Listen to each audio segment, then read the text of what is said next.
சென்னையில் ஆபரண தங்கம் விலை ஒரு சவரன் 3/4 லட்சத்தை கடந்து விற்கப்படுகிறது. இன்று காலை நிலவரப்படி 22 கேரட் ஆபரண தங்கம் ஒரு கிராம் 95 ரூபாய் விலை உயர்ந்து இதுவரை இல்லாத அளவாக 9,380 ரூபாய்க்கும், ஒரு சவரன் 760 ரூபாய் விலை அதிகரித்து 75,040 ரூபாய்க்கும் விற்பனை செய்யப்படுகிறது. வெள்ளி விலையும் முன் எப்பொழுதும் இல்லாத அளவாக ஒரு கிராம் 129 ரூபாய்க்கு விற்பனையாகிறது. பண்டக சந்தையில் 10 கிராம் தங்கம் விலை 1 லட்சம் ரூபாயை தாண்டியுள்ளதே ஆபரண தங்கம் விலை அதிகரிக்க காரணமாக கூறப்படுகிறது. சென்னையை அடுத்த குரோம்பேட்டை நியூ காலனியில் மின்மாற்றி வெடித்து தீப்பற்றியது. வெடித்த சில நிமிடங்களிலேயே மின்மாற்றி முழுவதும் பற்றி எரிந்தது. அரை மணி நேரத்திற்கு மேலாக போராடி தாம்பரம் தீயணைப்பு வீரர்கள் தீயை கட்டுப்படுத்தினர். மின்மாற்றி முற்றிலுமாக எரிந்ததால் அந்த பகுதியில் மின் இணைப்பு துண்டிக்கப்பட்டிருக்கிறது. மின்மாற்றியை சரி செய்யும் பணியில் தற்போது ஊழியர்கள் ஈடுபட்டிருக்கிறார்கள்.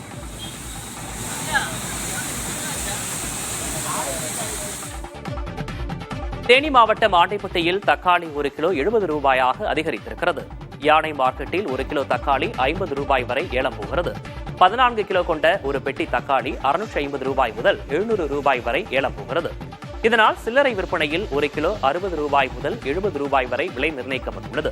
கடந்த வாரம் 1 கிலோ 25 ரூபாய்க்கு ஏலம் போன நிலையில் வரத்து குறைவு மற்றும் ஆடி அமாவாசையொட்டி தக்காளி விலை கடுமையாக உயர்ந்திருக்கிறது.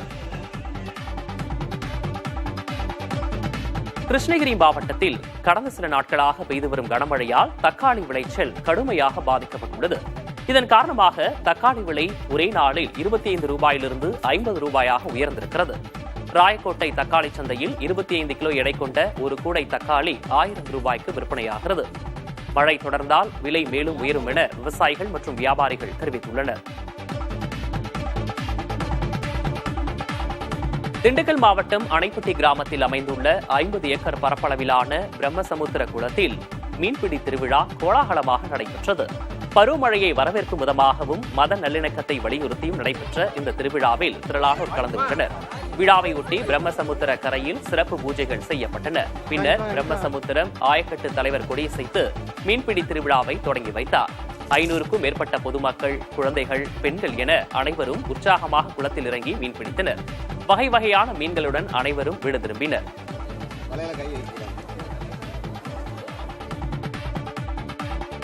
சென்னையின் அடையாறு பகுதியில் கடந்த 6 நாட்களாக முறையான குடிநீர் விநியோகம் இல்லாததால் சுமார் 400க்கும் மேற்பட்ட குடியிருப்பாளர்கள் பெரும் சிரமத்திற்கு ஆளாகியுள்ளனர். பல வீடுகளில் குடிநீர், கழிவுநீர் கலந்து வருவதாக புகார் தெரிவித்துள்ளனர். காந்தி நகர் மற்றும் கஸ்தூரிபா நகர் உள்ளிட்ட அடையாறு வார்டுகளுக்கு தினமும் 35 மில்லியன் லிட்டர் குடிநீர் விநியோகம் செய்யப்படுவதாக மெட்ரோ வாட்டர் தரவுகள் தெரிவிக்கின்றன. இருப்பினும் கட்டுமான பணிகளுக்காக அடிக்கடி தோண்டப்படும் குழாய்கள் சேதமடைவதால் குடிநீர் விநியோகம் தடைபடுவதாக அப்பகுதி மக்கள் புகார் கூறுகின்றனர். இந்த நிலை தொடர்ந்தால் மக்களின் அன்றாட வாழ்க்கை பெரிதும் பாதிக்கப்படும் என்றும் சுகாதார சீர்கேடுகள் ஏற்படும் அபாயம் உள்ளதாகவும் கவலை தெரிவிக்கின்றனர். இந்தியாவிலேயே பொருளாதார வளர்ச்சியில் தமிழகம் முன்னணியில் இருப்பதாக மத்திய இணையமைச்சகம் தெரிவித்துள்ளது. மத்திய நிதி இணையமைச்சர் பங்கஜ் சௌத்ரி நாடாளுமன்றத்தில் இந்த தகவலை தெரிவித்துள்ளார். மேலும் இதுகுறித்து மத்திய அரசு தரப்பில் வெளியிடப்பட்டுள்ள அறிக்கையில் 2024-25 ஆண்டுகளில் தனிநபர் வருமானத்தில் தமிழகம் 2வது இடத்தில் இருப்பதாக தெரிவிக்கப்பட்டுள்ளது. தனிநபர் சராசரி வருமானம் ஆண்டுக்கு 1,96,309 ரூபாயாக உள்ளதாக தெரிவிக்கப்பட்டுள்ளது. இதில் தேசிய சராசரி 1,14,710 ரூபாயாக உள்ள நிலையில் தமிழகம் அதனை முந்தி நிற்கிறது. 2024-25 ஆண்டுகளில் ஸ்டாலின் தலைமையிலான அரசு பொருளாதாரத்தில் குறிப்பிடத்தக்க வளர்ச்சியை எய்தியுள்ளதாக தெரிவிக்கப்பட்டுள்ளது. தமிழகத்தின் பொருளாதார வளர்ச்சி 9.69% உள்ளது. கடந்த 10 ஆண்டுகளில் தமிழகத்தின் அதிகபட்ச பொருளாதார வளர்ச்சியாக உள்ளது. 2021 ஆண்டு முதல் தமிழக அரசு முன்னெடுத்த வளர்ச்சி திட்டங்களே இதற்கு காரணம் என குறிப்பிடப்பட்டுள்ளது. இந்தியாவில் உள்ள எய்ம்ஸ் மருத்துவக் கல்லூரிகளில் சராசரியாக 39 விழுக்காடு, அதாவது 1/3 பங்குக்கு மேற்பட்ட ஆசிரியர் பணியிடங்கள் காலியாக இருப்பதாக மத்திய அரசு மாநிலங்களவையில் அளித்த பதிலில் தெரிவித்திருக்கிறது. குறிப்பாக புதுடெல்லி எய்ம்ஸ் மருத்துவக் கல்லூரியில் அனுமதிக்கப்பட்ட 1235 ஆசிரியர் பணியிடங்களில் 430 பணியிடங்கள், அதாவது 35 விழுக்காடு காலியாக உள்ளன. மற்ற எய்ம்ஸ் மருத்துவக் கல்லூரிகளில் 20 விழுக்காடு முதல் 35 விழுக்காடு வரையிலான ஆசிரியர் பணியிடங்கள் காலியாக உள்ளன. இந்த காலி பணியிடங்களை நிரப்ப ஒவ்வொரு எய்ம்ஸ் கல்லூரியிலும் ஆசிரியர் தேர்வுக்குழு அமைக்கப்பட்டுள்ளதாக அரசு கூறியுள்ளது. மேலும் ஆசிரியர் பற்றாக்குறையை சமாளிக்க திட்டமிட்டுள்ளது. இந்தியாவிலும் வெளிநாட்டிலும் மருத்துவத்துறையில் அனுபவம் பெற்ற 70 வயது வரையிலான பேராசிரியர்கள், துணை பேராசிரியர்கள், உதவி பேராசிரியர்கள் ஆகியோர் புதிய எய்ம்ஸ் கல்லூரிகளில் நியமிக்கப்படுவார்கள் என்று அரசு கூறியுள்ளது. மேற்கு தொடர்ச்சி மலைப்பகுதிகளில் பெய்து வரும் தொடர் கனமழையால் குற்றாலத்தில் உள்ள அனைத்து அருவிகளிலும் வெள்ளப்பெருக்கு ஏற்பட்டுள்ளது. இதன் காரணமாக அருவிகளில் குளிக்க தடை விதிக்கப்பட்டிருக்கிறது. தற்போது சாரல் திருவிழா நடைபெற்று வரும் நிலையில் அருவிகளில் குளிக்க முடியாமல் ஏராளமான சுற்றுலா பயணிகள் ஏமாற்றத்துடன் திரும்பிச் செல்கின்றனர்.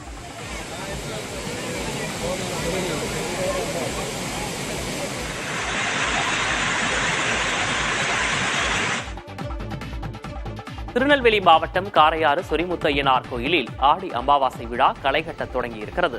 ஆடி அமாவாசை திருவிழாவின் முக்கிய நிகழ்வுகள் நாளை மற்றும் நாளை மறுதினம் நடைபெற இருக்கின்றன. இதனால் நேற்று ஒரே நாளில் மட்டும் 700 தனியார் வாகனங்களில் 10,000க்கும் மேற்பட்டோர் கோயிலுக்கு வருகை தந்துள்ளனர். இன்று முதல் அரசு பேருந்துகளில் மட்டுமே பக்தர்கள் செல்ல வனத்துறை அனுமதி வழங்கியுள்ளது. அகஸ்தியர்பட்டியில் தற்காலிக பேருந்து நிலையம் அமைக்கப்பட்டு அங்கிருந்து சிறப்பு பேருந்துகள் இயக்கப்படுகின்றன. பாபநாசம் சோதனை சாவடியில் பக்தர்களின் உடைமைகள் முழுமையாக சோதனையிட்ட பின்னரே அனுமதிக்கப்படுகின்றனர்.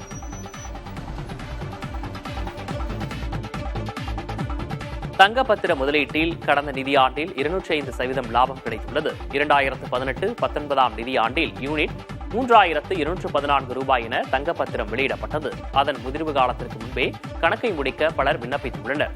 அவர்களுக்கு யூனிட்டுக்கு 9,820 ரூபாய் வழங்க முடிவெடுக்கப்பட்டுள்ளதாக ரிசர்வ் வங்கி தெரிவித்துள்ளது. அதன்படி பார்த்தால் தங்கப்பத்திரத்தில் முதலீடு செய்தவர்களுக்கு 205% லாபம் கிடைத்துள்ளது. 8 ஆண்டுகளில் தங்கப்பத்திரம் முதிர்வடையும் நிலையில் 5 ஆண்டுகளுக்கு பின்னர் வட்டி வரவாகும் நாளில் மட்டும் முன்கூட்டியே கணக்கை முடிக்கலாம். ஜிம்பாப்வேவில் நடைபெறும் முத்தரப்பு கிரிக்கெட் தொடரில் தென்னாப்பிரிக்க அணிக்கு எதிராக நியூசிலாந்து அணி 2வது வெற்றியை ஈட்டியிருக்கிறது.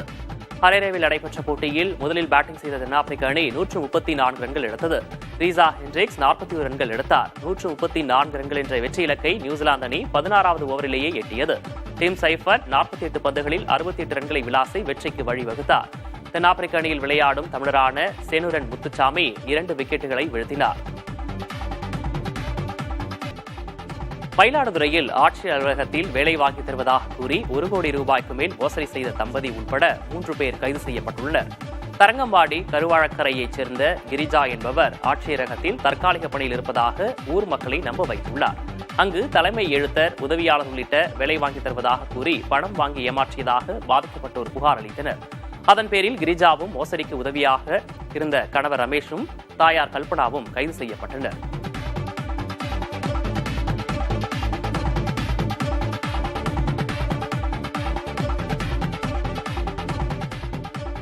கோவையை அடுத்த ஒத்தக்கால் மண்டபத்தில் காலாவதியான 278 கிலோ பேரிச்சம்பழம் பறிமுதல் செய்யப்பட்டது. கோவை மாவட்டத்தில் உள்ள இ-காமர்ஸ் நிறுவனங்களில் உணவு பாதுகாப்புத்துறை அதிகாரிகள் அதிரடி சோதனை நடத்தினர். அப்போது பிளிப்கார்ட் இ-காமர்ஸ் நிறுவனத்தில் காலாவதியான பேரிச்சம்பழம் பெட்டி பெட்டியாக வைக்கப்பட்டிருந்தது கண்டுபிடிக்கப்பட்டது. உடனடியாக அதிகாரிகள் அதனை பறிமுதல் செய்து அங்கேயே அழித்தனர்.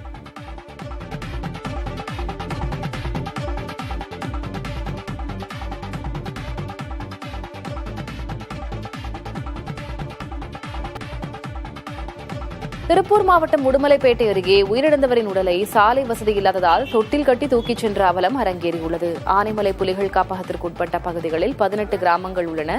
அங்கு 6,000க்கும் அதிகமான மக்கள் வசித்து வருகின்றனர். அங்குள்ள ஈசல் திட்டு பகுதியைச் சேர்ந்த மணியன் என்பவர் உடல் நலக்குறைவால் மருத்துவமனையில் உயிரிழந்தார். அவரது உடலை வாகனத்தில் கொண்டு செல்ல சாலை வசதி இல்லாததால் தொட்டில் கட்டி உறவினர்கள் தூக்கிச் சென்றனர். இந்த பகுதியில் மருத்துவம், கல்வி, சாலை வசதி ஏற்படுத்த பல ஆண்டுகளாக கோரிக்கை விடுத்து வருகின்றனர். அதன் பயனாக சாலை அமைக்க மாவட்ட நிர்வாகம் நிதியும் ஒதுக்கியது. ஆனால் 2 ஆண்டுகளாகியும் பணிகள் தொடங்கப்படவில்லை.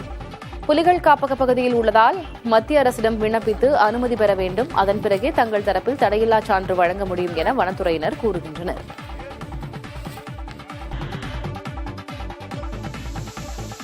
தேனி மாவட்டம் மேகமலையில் அருவியில் 4 நாட்களுக்கு பிறகு சுற்றுலா பயணிகளுக்கு அனுமதி வழங்கப்பட்டுள்ளது.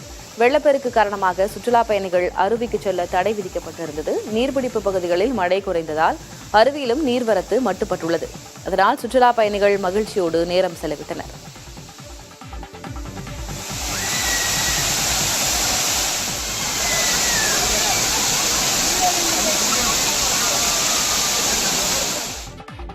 தென்பெண்ணை ஆற்றின் நீர்பிடிப்பு பகுதிகள் மற்றும் பெங்களூருவில் பெய்து வரும் கனமழையின் காரணமாக கிருஷ்ணகிரி அருகே உள்ள கேஆர்பி அணைக்கு நீர்வரத்து அதிகரித்துள்ளது. இன்று காலை நிலவரப்படி அணைக்கு வினாடிக்கு 643 கன அடி நீர் வந்து கொண்டிருக்கிறது. 52 அடி உயரம் கொண்ட இந்த அணை தற்போது 50.35 அடி நீர்மட்டத்தோடு உள்ளது. முதல் போக பாசனத்திற்காக 128 கன அடி நீரும், அணை பிரதான மதகுகள் வழியாக கூடுதலாக 307 கன அடி நீரும் தென்பெண்ணை ஆற்றில் திறந்துவிடப்பட்டுள்ளது.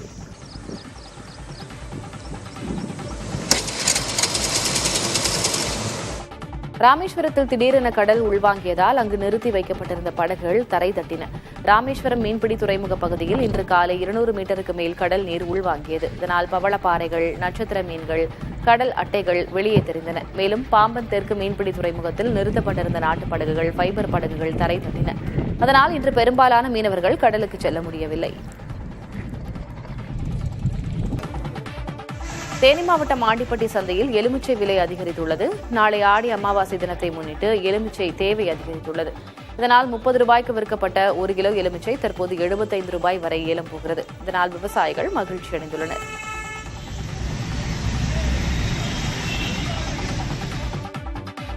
சென்னை மாநகராட்சியில் தூய்மை பணியாளர்கள் கருப்பு பேட்ஜ் அணிந்து போராட்டத்தில் ஈடுபட்டுள்ளனர். தூய்மை பணியை தனியார் மயமாக்குவதை கைவிட வேண்டும் எனவும், ஒப்பந்த தூய்மை பணியாளர்கள் அனைவரையும் பணி நிரந்தரம் செய்யவும் வலியுறுத்தி வருகின்றனர். இந்நிலையில் கோரிக்கைகளை வலியுறுத்தும் விதமாக கருப்பு பேட்ஜ் அணிந்தபடியே தூய்மை பணியாளர்கள் பணியில் ஈடுபட்டனர்.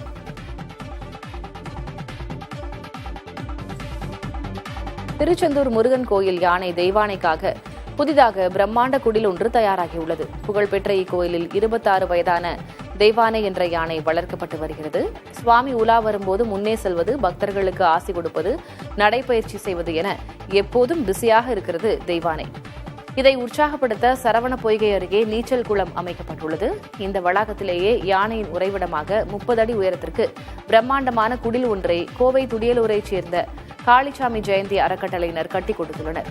முழங்கால் உயரத்துக்கு சுவர், அதற்கு மேலே இரும்பு வலை என வடிவமைக்கப்பட்டுள்ளது. வெயிலின் தாக்கம் தெரியாத வகையில் பப்ஷீட் என்ற வகையில் நவீன மேற்கூரை அமைக்கப்பட்டுள்ளது. 2 மின் விசிறிகளும் பொருத்தப்பட்டுள்ளதால் குடில் எப்போதும் குளுமையாக இருக்கும். குடிலுக்குள் தெய்வானைக்காக தண்ணீர் தொட்டி ஒன்றும் அமைக்கப்பட்டுள்ளது. தெய்வானையின் குடிலைப் போலவே அதன் அருகிலேயே பாகன் ஓய்வெடுப்பதற்காக தனியாக குடில் அமைக்கப்பட்டுள்ளது. 2015-16 நிதியாண்டிலிருந்து பொதுத்துறை வங்கிகள் 12 லட்சம் கோடி ரூபாயை தள்ளுபடி செய்துள்ளதாக மத்திய நிதித்துறை இணையமைச்சர் பங்கஜ் சௌத்ரி தெரிவித்துள்ளார். இனி வசூலே செய்ய முடியாது என கணக்கிடப்படும் தொகையை வங்கிகள் தங்களின் சொத்தின் இருப்பு நிலை மதிப்பில் இருந்து நீக்குவதே ரைட் ஆஃப் அல்லது தள்ளுபடி என கூறப்படுகிறது. அதே நேரம் வங்கிகளின் வாராக்கடன் 2021 ஆண்டில் 9.11 விழுக்காடாக இருந்த நிலையில் தற்போது 2.58 விழுக்காடாக குறைந்திருப்பதாகவும் அவர் தெரிவித்துள்ளார். 2025 ஆண்டு மார்ச் மாதம் வரை பொதுத்துறை வங்கிகளின் வாராக்கடன் 2,84,000 கோடி ரூபாயாக குறைந்திருப்பதாகவும் பங்கஜ் சௌத்ரி கூறியுள்ளார். ஆனால் கடனை திருப்பிச் செலுத்தாதவர்களிடமிருந்து வசூலிக்கும் நடவடிக்கைகள் தொடர்ந்து நடைபெற்று வருவதாகவும் அவர் தெரிவித்துள்ளார். இந்திய பங்குச்சந்தைகள் ஏற்றத்துடன் வர்த்தகமாகின்றன. 12 மணி வாக்கில் மும்பை பங்குச்சந்தையின் சென்செக்ஸ் 394 புள்ளிகள் உயர்ந்து 82,581 புள்ளிகளிலும், தேசிய பங்குச்சந்தையின் நிப்டி 113 புள்ளிகள் அதிகரித்து 25,174 புள்ளிகளிலும் வர்த்தகமாகின்றன. ஆசிய பங்குச்சந்தைகளில் காணப்படும் ஏற்றம் காரணமாக இந்திய பங்குச்சந்தைகளும் உயர்ந்து வர்த்தகமாகின்றன. கர்நாடக அரசு தேவதாசி முறைக்கு எதிராக புதிய சட்டம் கொண்டுவரவுள்ளது. 1982 நிறைவேற்றப்பட்ட தேவதாசி முறை ஒழிப்பு சட்டத்தில் பல்வேறு குறைபாடுகள் இருப்பதாக கருதப்பட்டதால் இந்த புதிய சட்டம் நிறைவேற்றப்பட்டுள்ளது. இதன் மூலம் தேவதாசிகளின் குழந்தைகள் சட்டப்பூர்வமான குழந்தைகளாக கருதப்பட்டு இந்து தனிநபர் சட்டங்களின் கீழ் சொத்துரிமை பெறுவர், அடையாள அட்டைகளில் தந்தையின் பெயரை சேர்க்க கட்டாயப்படுத்தப்பட மாட்டார்கள், ஒருவருடனான தந்தை உறவை நிரூபிக்க DNA சோதனைக்கும் இடம் உண்டு. தேவதாசி முறையில் ஒரு பெண்ணை ஈடுபடுத்தும் குற்றங்களுக்கான தண்டனை அதிகபட்சம் 5 ஆண்டுகள் சிறை மற்றும் 1 லட்சம் ரூபாய் அபராதமாக அதிகரிக்கப்பட உள்ளது. மத வெறி மற்றும் பயங்கரவாதத்துடன் பாகிஸ்தான் பின்னி பிணைந்துள்ளதாக ஐநாவில் இந்தியா சாடியுள்ளது. ஐநா பாதுகாப்பு கவுன்சிலில் சர்வதேச அமைதி மற்றும் பாதுகாப்பு குறித்த விவாதத்தில் பேசிய இந்திய தூதர் பர்வதனேனி ஹரிஷ், எல்லை தாண்டிய பயங்கரவாதத்தை ஊக்குவிக்கும் நாடுகள் ஒரு நாள் அதற்கான விலையை கொடுக்க வேண்டியிருக்கும் என்றார். பாகிஸ்தான் அவசிய தேவைகளுக்காக IMF-இடம் அடிக்கடி கையேந்தி வருவதாகவும் அதே நேரம் பயங்கரவாதத்தை ஊக்குவிக்க பெரும் தொகையை செலவிடுவதாகவும் சாடினார். தற்போது ஐநா பாதுகாப்பு கவுன்சிலின் தலைமை பதவி பாகிஸ்தானிடம் இருப்பது குறிப்பிடத்தக்கது.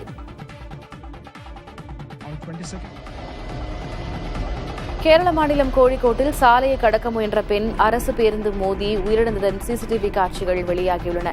எடவண்ணா கொயிலாண்டி நெடுஞ்சாலையில் குடைபிடித்தபடி சென்ற பெண் சாலையை கடக்க முயன்றார். அப்போது அரசு பேருந்து மோதி அவர் உயிரிழந்தார். பேருந்து அதிவேகமாக வந்ததாகவும் அதே சமயம் அந்த பெண் பேருந்தை கவனிக்காமல் சாலையை கடக்க முயன்றதும் இந்த விபத்திற்கு காரணமாக கூறப்படுகிறது.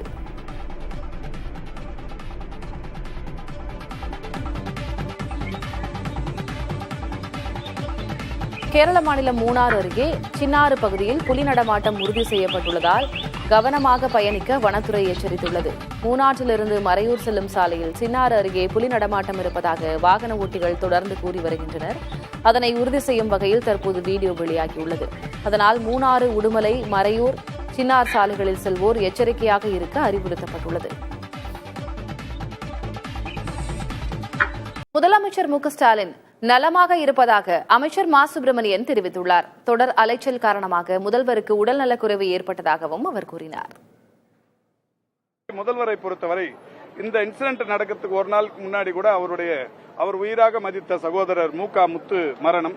ஒரு நாள் முழுக்க அந்த மரணத்திலேயே நின்றுட்டு வரவங்களை ரிசீவ் பண்ணி அதை அடக்கம் வரைக்கும் இருந்தாங்க. காலையிலிருந்து சாப்பிடாம கொள்ளாம இருந்து அந்த மாதிரி பண்ணாங்க.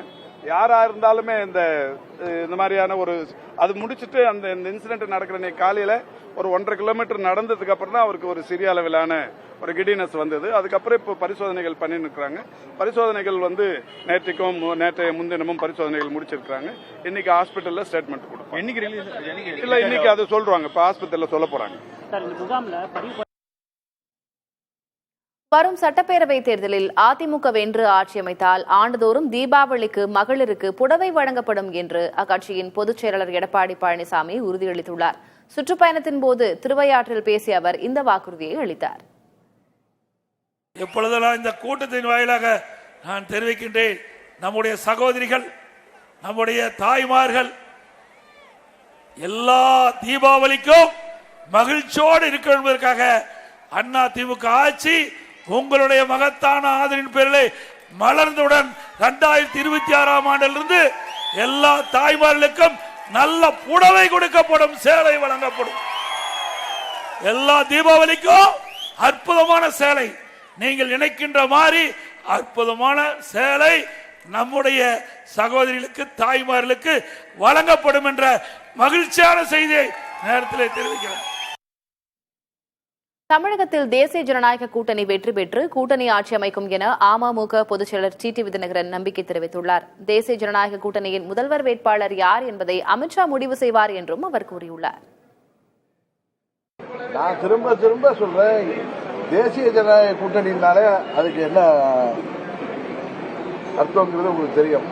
2014 தேர்தலில், 2019 தேர்தலில் மத்தியில மோடி அவர்கள் பிரதமரானப்ப அவங்களுக்கு தனிப்பெரும்பான்மை இருந்தும் கூட்டணி கட்சிகளை சேர்த்து மந்திரி சபை அமைத்தார்கள். அதேதான் தமிழ்நாட்டிலே கூட்டணி மந்திரி சபை உருவாகும். இதைதான் இந்த கூட்டணியை திமுக வீழ்த்த வேண்டும் என்கிற நோக்கத்தோடு கூட்டணியை பலப்படுத்தி வருகிற மாண்புமிகு அமித்ஷா அவர்கள் அதை தான் திரும்ப சொல்லியிருக்கிறார். தொடர்ந்து வரும் செய்திகளை இனி அடுத்தடுத்து பார்க்கலாம். ஆண்டிப்பட்டியில் அதிமுக நிர்வாகிகளும் சிறுபான்மையினர் பிரிவினரும் ஒட்டியுள்ள சுவரொட்டி அரசியல் வட்டாரத்தில் பேசுபொருளாகியுள்ளது. தமிழகத்தில் மக்கள் புரட்சி, அதுவே எடப்பாடி பழனிசாமி தலைமையிலான அஇஅதிமுக ஆட்சி என்ற வாசகம் அச்சில் பொறிக்கப்பட்டுள்ளது. 2026 சட்டசபை தேர்தலில் அதிமுக தனி பெரும்பான்மையுடன் ஆட்சி அமைக்கும் என எடப்பாடி பழனிசாமி அறிவித்திருந்த நிலையில் மத்திய உள்துறை அமைச்சர் அமித்ஷா தமிழகத்தில் கூட்டணி ஆட்சிதான் நடைபெறும் என கூறியிருந்தார். ஒரே கூட்டணியில் இருவேறு கருத்துகள் நிலவும் நிலையில் இந்த சுவரொட்டி விவாதத்தை கிளப்பியுள்ளது. சமக்ர சிக்ஷா திட்டத்தின் கீழ் தமிழ்நாட்டிற்கு மத்திய அரசு ₹1 கூட ஒதுக்கவில்லை என பள்ளிக்கல்வித்துறை அமைச்சர் அன்பில் மகேஷ் பொய்யாமொழி தெரிவித்துள்ளார். தேசிய கல்விக் கொள்கையை முதலமைச்சர் மு க ஸ்டாலின் தலைமையில் எதிர்ப்பதாகவும் அதனை ஏற்க மாட்டோம் என்றும் அவர் திட்டவட்டமாக கூறியுள்ளார். PM-ஸ்ரீ பள்ளிகளில் மும்மொழி கொள்கையை தமிழ்நாடு அரசு எதிர்த்ததாலேயே ₹2151 கோடி நிதியை மத்திய அரசு நிறுத்தி வைத்துள்ளதாகவும் அமைச்சர் அன்பில் மகேஷ் குற்றம் சாட்டியுள்ளார். 9 ஆண்டுகளுக்கு முன்னர் இதே நாளில்தான் மத்திய அரசுக்கு பாடம் புகட்டும் விதமாக தேசிய கல்விக் கொள்கையின் அபாயத்தை முன்னாள் முதல்வர் கருணாநிதி எடுத்துரைத்ததாக அமைச்சர் நினைவு கூர்ந்துள்ளார். ஜெகதீப் தங்கரின் பதவி விலகலை அடுத்து புதிய குடியரசு துணைத் தலைவருக்கு பல பெயர்களை பாஜக தலைமை பரிசீலித்து வருகிறது. பீகார் முன்னாள் முதல்வர் கர்பூரி தாக்கூரின் மகனும் மத்திய இணையமைச்சருமான ராம்நாத் தாக்கூர், பாஜக தேசிய தலைவர் JP நட்டா, ராஜஸ்தான் முன்னாள் முதல்வர் வசுந்தரா ராஜே, பீகார் ஆளுநர் முகமது ஆரிஃப் கான், முன்னாள் மத்திய அமைச்சர் முக்தர் அப்பாஸ் நக்வி, மாநிலங்களவை துணைத் தலைவர் ஹரிவன்ஸ் ஆகியோரின் பெயர்கள் பரிசீலிக்கப்படுவதாக கூறப்படுகிறது. நவம்பர் மாதம் பீகார் சட்டமன்ற தேர்தல் நடைபெறவுள்ளது. மேலும் பிற்படுத்தப்பட்ட வகுப்பைச் சேர்ந்தவரை குடியரசு துணைத் தலைவராக்குவது அரசியல் ரீதியாக பயனளிக்கும் என பாஜக தலைமை கணக்கிடுவதாக கூறப்படுகிறது. எனவே ராம்நாத் தாக்கூர் அடுத்த குடியரசு துணைத் தலைவராக்கப்பட அதிக வாய்ப்பு உள்ளதாக விவரம் அறிந்தவர்கள் கூறுகின்றனர். கடந்த ஆண்டு கர்பூரி தாக்கூருக்கு பாரத ரத்னா விருது அளிக்கப்பட்டது குறிப்பிடத்தக்கது. சேலம் மாநகர் மற்றும் அதை சுற்றியுள்ள பகுதிகளில் இந்திய விமானப்படையின் போர் விமானம் ஒன்று பயிற்சியில் ஈடுபட்டது. கோவை சூலூரில் உள்ள இந்திய விமானப்படை பயிற்சி தளத்திலிருந்து வந்துள்ள இந்த விமானம் சேலம் பகுதியில் உள்ள மலைகளை சுற்றி சுமார் 10 கிலோமீட்டர் சுற்றளவில் வட்டமிட்டு பறந்தது. இதனால் ஏற்படும் அதிக சத்தத்தால் பொதுமக்கள் போர் விமானத்தை ஆச்சரியத்துடன் பார்த்து ரசித்தனர். இது வழக்கமான பயிற்சி என்றும் விமான நிலைய செயல்பாடுகளுடன் இதற்கு தொடர்பு இல்லை என்றும் சேலம் விமான நிலைய அதிகாரிகள் தெரிவித்தனர்.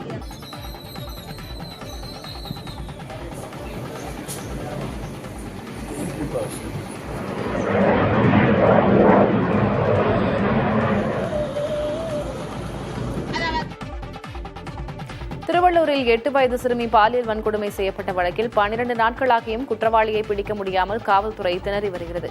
SP தலைமையில் தனிப்படைகள் அமைக்கப்பட்டும் சைபர் கிரைம் காவல்துறையினர் 1.5 லட்சம் செல்போன் எண்களை ஆய்வு செய்தும் தேடுதல் வேட்டை நடைபெறுகிறது. குற்றவாளியின் புகைப்படத்தை வெளியிட்டு தகவல் அளிப்பவர்களுக்கு சன்மானம் அறிவிக்கப்பட்டுள்ளது. ஆந்திரா முதல் சென்னை வரை ரயில் நிலையங்களிலும் வட மாநிலங்களுக்கு செல்லும் லாரிகளிலும் தீவிர சோதனை நடத்தப்பட்டு வருகிறது.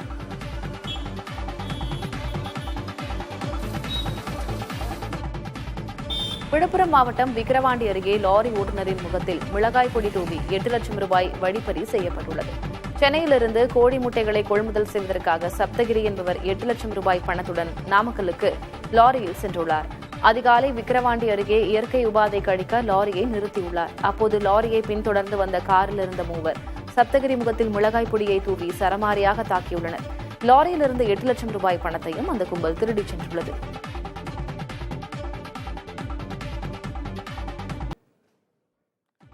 நீலகிரி மாவட்டம் கூடலூரில் இடைவிடாது பெய்து வரும் மழையால் மக்களின் இயல்பு வாழ்க்கை பாதிக்கப்பட்டுள்ளது. நாடுகாணி, தேவாலா உள்ளிட்ட பகுதிகளில் தொடர் மழையுடன் பனிமூட்டம் நிலவி வருகிறது. மேலும் கடும் குளிர் நிலவுவதால் மக்கள் வீடுகளுக்குள்ளேயே முடங்கியுள்ளனர். இந்தியா பாகிஸ்தான் இடையிலான போரை தான் தடுத்திருக்காவிட்டால் அது அணு ஆயுத யுத்தமாக மாறியிருக்கக்கூடும் என்று அமெரிக்க அதிபர் ட்ரம்ப் தெரிவித்துள்ளார். ஈரானின் அணு ஆயுத வலிமையை முற்றிலும் சீர்குலைத்து விட்டதாக தெரிவித்த ட்ரம்ப் கொசாவா மற்றும் செர்பியா இடையிலான மோதலை தடுத்ததாக கூறியுள்ளார். காங்கோ மற்றும் ருவாண்டா இடையிலும் தான் சமரசம் செய்து வைத்ததாக ட்ரம்ப் தெரிவித்துள்ளார். தான் தலையிட்டு போர்களை நிறுத்தியது போல இதற்கு முன் இருந்த ஜோ பைடனால் செய்ய முடிந்திருக்காது, இதில் சில நாடுகளின் பெயர் கூட அவருக்கு தெரிந்திருக்காது என்றும் ட்ரம்ப் கேலி செய்தார்.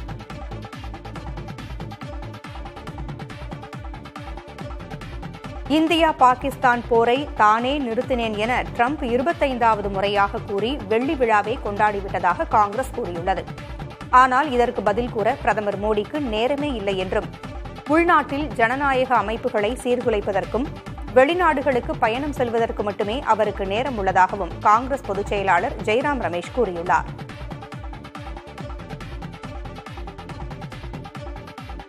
சாலை விபத்துகளை கட்டுப்படுத்தும் நோக்கில் தேசத்தின் ஒவ்வொரு மாவட்டத்திலும் ஓட்டுநர் பயிற்சி மையங்கள் அமைக்கப்படும் என மத்திய சாலை போக்குவரத்து துறை அமைச்சர் நிதின் கட்கரி தெரிவித்துள்ளார். ஏற்கனவே 20 பயிற்சி மையங்களை அமைக்க ஒப்புதல் வழங்கப்பட்டுவிட்டதாகவும் மேலும் 20 மையங்களை அமைக்கும் திட்டம் பரிசீலனையில் உள்ளதாகவும் அவர் தெரிவித்துள்ளார். பயிற்சி மையத்தை அமைக்க 3 முதல் 3.5 கோடி வரை ஆகலாம் என்றும் மத்திய அரசு தரப்பில் 2.5 கோடி ரூபாய் மானியம் வழங்கப்படும் என்றும் நிதின் கட்கரி குறிப்பிட்டுள்ளார்.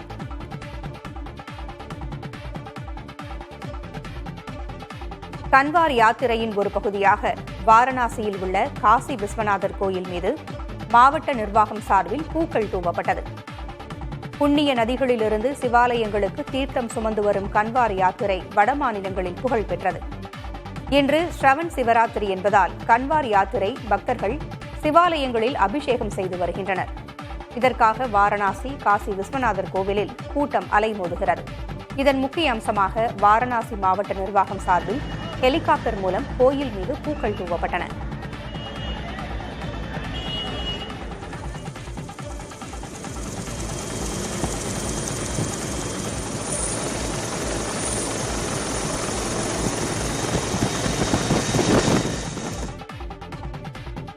நடப்பு நிதியாண்டின் ஜூன் காலாண்டில் இந்தியாவில் விற்பனை சரிந்ததாக கோகோ கோலா நிறுவனம் தெரிவித்துள்ளது. ஜூன் காலாண்டின் தொடக்கம் நன்றாக இருந்ததாகவும் முன்கூட்டியே தொடங்கிய பருவமழை மற்றும் இந்தியா பாகிஸ்தான் இடையே நிலவிய பதற்றமுமே விற்பனை சரிய காரணம் என்று கோகோ கோலா நிறுவனத்தின் தலைமைச் செயல் அதிகாரி ஜேம்ஸ் குவின்சி தெரிவித்திருக்கிறார். இருப்பினும் இந்திய சந்தையை தாங்கள் நம்புவதாகவும் அதற்கு ஏற்றவாறு விற்பனை உத்திகளை கையாள்வதாகவும் அவர் தெரிவித்துள்ளார்.